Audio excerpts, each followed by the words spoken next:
Good morning, my name is Noah McGuire and I'm with Benefil North America. And today what we've done, we've set up a mock workplace to show you what it looks like when we're filling up a tank. So we've gone ahead and set up our cones to make sure that we have a safe workspace.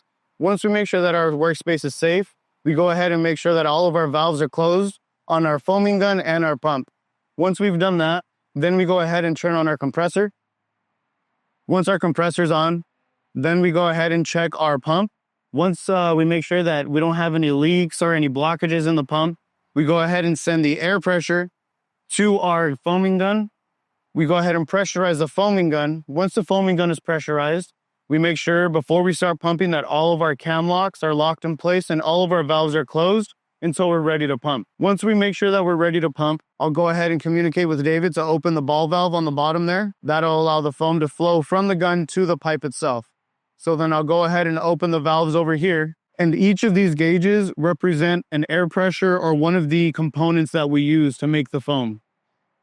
At any point in time, we can check these to make sure that we don't have any leakage, any blockages, and there's no complications going on. If there is any complications, we simply close these valves and it shuts off the foam immediately. Once we start foaming, the foam will flow throughout the pipe all the way down to the end here. Once the pipe is completely full, we have this blow-off valve, which the foam will then go into this catch bag, ensuring that there's no spillage. What we've done for you guys is we went ahead and filled this tank to give you a demonstration of what a fully filled tank looks like. So this is pretty much completely full. There's no gaps in there. Everything that we need to complete a job, as well as how we operate. And we make sure that the scene is constantly safe, make sure that everything is blocked off, and we're constantly communicating with each other to make sure that there's no complications with the foam.